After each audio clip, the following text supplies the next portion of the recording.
Paddington's first Christmas with the Browns was a day to remember.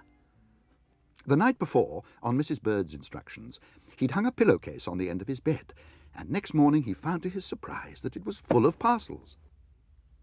Paddington liked parcels, and he lost no time in opening them. There was a chemistry outfit,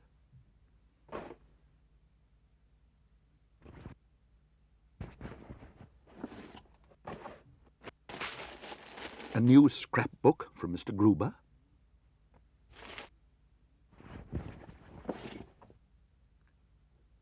and a xylophone. Soon the whole house was awake.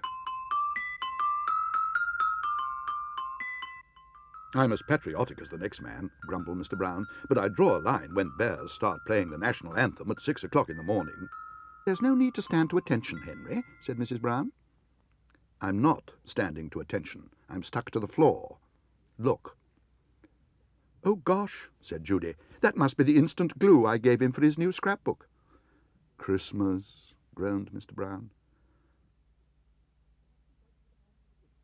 "Perhaps you'd like to give a hand with the dinner, Paddington," said Mrs. Bird. "There's a lot to be done." "I could test your gravy with some litmus paper from my new chemistry set, Mrs. Bird," said Paddington. "Bears are very good at testing gravy." See what I mean? Paddington had never eaten one of Mrs. Bird's Christmas dinners before, but he had to admit it was worth waiting for. The table was groaning with good things. There was an enormous plate of turkey to start with, which he soon polished off. And that was followed by mince pies, which went the same way. But best of all was Mrs. Bird's Christmas pudding, with custard. Well, Paddington, what do you think of it? Was it worth waiting for?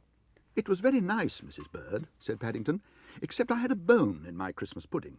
"A bone," repeated Mrs. Brown. "You can't have a bone in a Christmas pudding." "I did," said Paddington firmly.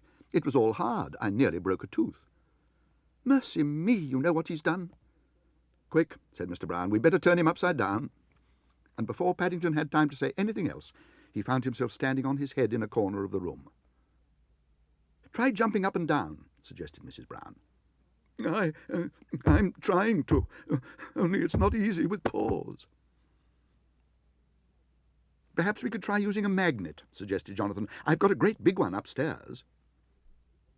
"A magnet?" repeated Paddington. "I've never heard of a bone magnet before." "It's not a bone," said Judy. "It's a 5-penny piece. It's supposed to be lucky. If you find it, you can make a wish." "Lucky," repeated Paddington. "I don't see anything lucky about nearly swallowing a 5-pence. I feel sick."